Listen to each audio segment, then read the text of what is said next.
Hi, welcome to my channel. हमारी जो make tutorial series है उसके अंदर जो लेक्चर आज हम देखने चाह रहे हैं इस लेक्चर के अंदर हम बुनियादी तौर पर दो मॉड्यूल्स को देखेंगे। हम HTTP मॉड्यूल्स को देखेंगे, ये क्या होता है और किस तरह हम HTTP मॉड्यूल को यूज़ करते हुए एक्सटर्नल API को कॉल कर सकते हैं। और इसके अलावा हम जेसन मॉड्यूल को देखेंगे कि जो भी हमारे पास रिस्पॉन्स आता है वो अगर जेसन फॉर्मेट के अंदर है तो उसको हम किस तरह से पार्सिंग कर सकते हैं। तो with the help of examples जो है हम दोनों मॉड्यूल्स को प्रैक्टिकली इम्प्लीमेंट करना जो है ना इस वीडियो के अंदर सीखेंगे। ठीक है, तो चलिए वीडियो को शुरू करते हैं।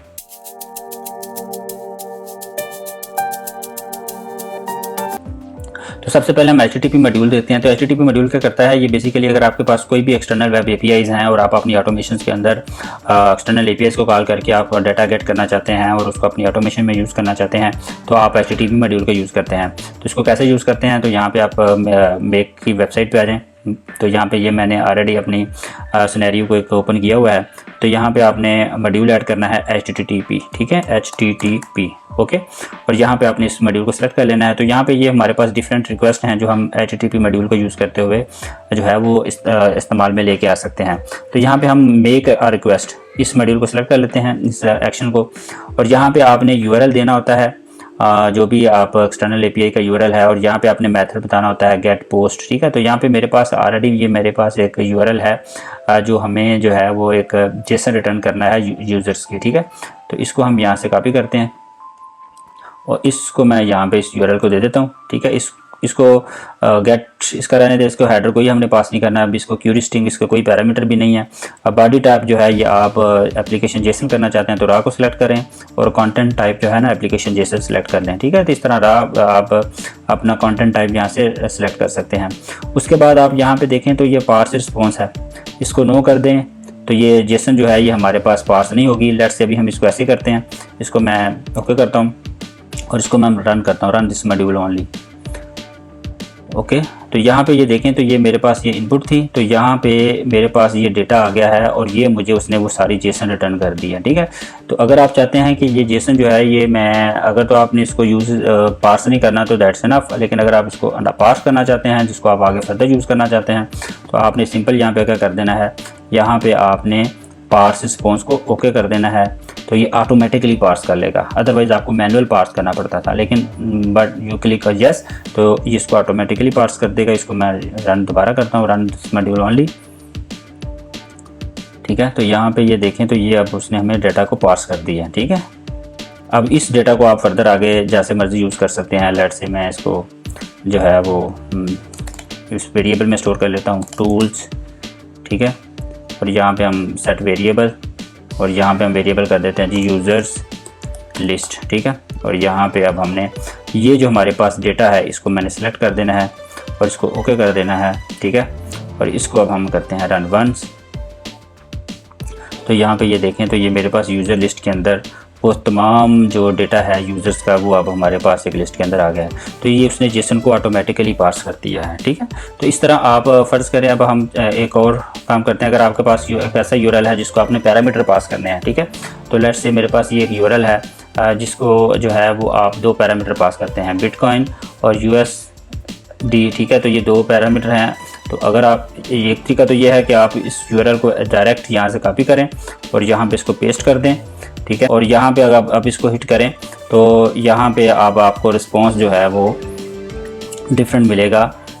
इसको हम करते हैं रन दिस मॉड्यूल ओनली,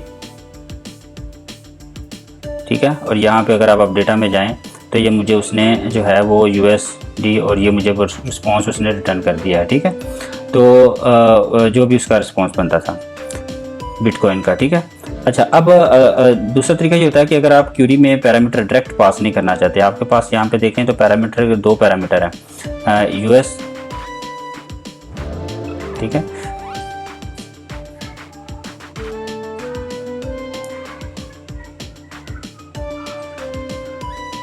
अच्छा, तो दूसरा तरीका ये होता है कि आप जो है यहाँ पे इस पैरामीटर को जो है वो मैनुअल क्यूरी के ज़रिए, क्यूरी स्ट्रिंग के ज़रिए पास कर सकते हैं। तो इसको मैं यहाँ पे अगर फ़र्ज़ करूँ, मैं इसको कहता हूँ IDs जो है, यहाँ पे हम क्यूरी पैरामीटर में आते हैं, इसको कहता हूँ ID एक पैरामीटर है और इसकी वैल्यू क्या है, बिटकॉइन, ठीक है। इसी तरह यहाँ पे हमारे पास करेंसी है, एक और पैरामीटर ऐड करते हैं और उसकी वैल्यू जो है वो USD है, ठीक है।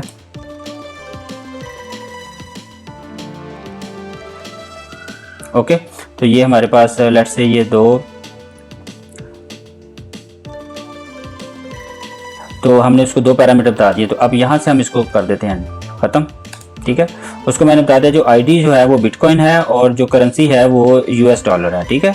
तो ये दो हमने उसको वैल्यूज़ दे दी हैं। तो वो अब हम इसको क्यूरी स्ट्रिंग के जरिए पैरामीटर सेट कर रहे हैं। इसको ओके करते हैं और इसको मैं करता हूँ रन दिस मॉड्यूल ओनली, ठीक है। तो यहाँ पे हमें सेम रिस्पॉन्स उसने दोबारा से हमें दे दिया है, ठीक है। बिटकॉइन हमें रिटर्न कर दे दिया उसने। तो कि बिटकॉइन का जो US डॉलर के अंदर जो रेट है वो मुझसे उसने सेंड कर दिया है। तो this is how you can use HTTP request. इसी तरह आप पोस्ट कर सकते हैं। तो आपने URL देना होता है, यहाँ पे मेथड टाइप को पोस्ट कर देंगे तो वो पोस्ट हो जाएगा। और इस तरह से आप किसी भी एक्सटर्नल API को जो है वो हिट करके वहाँ से डेटा फैच कर सकते हैं या पोस्ट कर सकते हैं। अब हम देखते हैं कि JSON मॉड्यूल का होता है, ठीक है। तो यहाँ पे फ़र्ज़ करें अगर मेरे पास हम अगर इसको प्रीवियस एग्जांपल में चले जाएं तो इसको मैं यही एक रिस्पॉन्स दे देता हूँ। हम इसी रिक्वेस्ट को हिट करते हैं दोबारा से और इसको मैं ख़त्म कर देता हूँ, ठीक है। अच्छा जी, इसको अब हम करते हैं और इसको मैं रिस्पॉन्स पार्स को कर देता हूँ नो, ओके। और इसको करते हैं जी run this module only data.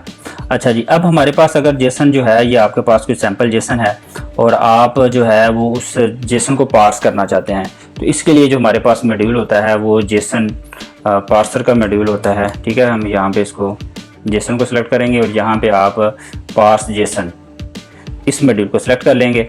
यहाँ पे अब आप देखें तो जेसन पार्स के अंदर आपने अपनी जेसन का एक डेटा स्ट्रक्चर देना होता है जिसके ऊपर उसने पार्सिंग करके इसको मैप करना होता है। तो ऐड पे चले जाएं, जहाँ पे आपने या तो डेटा स्ट्रक्चर खुद मैनुअली ऐड कर लें या आप ऑटो जनरेट कर लें। तो आप जनरेट को क्लिक करें, आपने सैम्पल जेसन देनी है। तो लेट्स से ये मेरे पास सैम्पल जेसन है, इसको मैं यहाँ से कॉपी करता हूँ और इसको मैं सैम्पल जेसन दे देता हूँ, ठीक है। ये लो जी, अब इसका वो डेटा स्ट्रक्चर जो है ना वो ऑटोमेटिकली क्रिएट कर देगा, ओके। तो ये उसने वो तमाम फील्ड्स का ये हमें मैनुअल करने की जरूरत नहीं, ऑटो जनरेट कर लिया। आप इसका जो भी नाम देना चाहते हैं वो आप उसको नाम दे दें, इसको सेव कर दें, ठीक है। अब आपके पास ये आ गया है और अब आपने जेसन स्ट्रिंग के अंदर आपने ये वाली डेटा जो स्ट्रिंग आपको रिस्पॉन्स आई है सर्वर से, तो आपने इसको ओके कर देना है। वहाँ पे हमने इसको ऑटो रिस्पॉन्स कर लिया था, लेकिन अगर आप ऑटो नहीं करना चाहते हैं आपके पास, आप इसको मैनुअल भी करना चाहें तो आप इसको कर सकते हैं, ठीक है। अब इसको हम जो है वो रन वंस करते हैं, रन एनी में। तो यहाँ पे देखें तो आपके पास उसने इसको पार्स कर दिया होगा आउटपुट और ये जेसन स्ट्रिंग हमारे पास आ गई है। ये सॉरी ये इनपुट था हमारे पास जेसन और ये आउटपुट के अंदर उसने वो तमाम जेसन को जो है वो हमारे बंडल्स को जो है वो उसने पास कर दिया है, ठीक है, ठीक है। अब इसी तरह इस जेसन को आप फर्दर जहाँ पे भी आप इस डेटा को मैनिपुलेट करना चाहते हैं तो आपके पास जो है आप इसको यूज़ बड़ी ईजीली कर सकते हैं।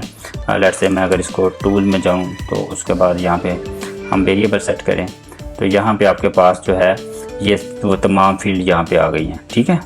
तो आप इस तरह से आप इस डेटा को यूज़ कर सकते हैं। अब ये जेसन पार्स हो चुकी है। सो इस तरह से आप जो है वो बुनियादी तौर पर जेसन पार्सर को यूज़ करते हुए सैम्पल जेसन प्रोवाइड करके आप उसको पास कर सकते हैं और उस जेसन को आप अपने ऑटोमेशन के अंदर जिस तरह से चाहे मर्जी यूज़ कर सकते हैं। सो आई होप आपने को दोनों मॉड्यूल HTTP मॉड्यूल और जेसन मॉड्यूल दोनों की अंडरस्टैंडिंग बिल्ड हो गई होगी। तो मज़ीद इस तरह की वीडियो अगर देखना चाहते हैं तो आप मेरे चैनल को भी सब्सक्राइब कर लें। तो मिलते हैं नेक्स्ट वीडियो में, बाय।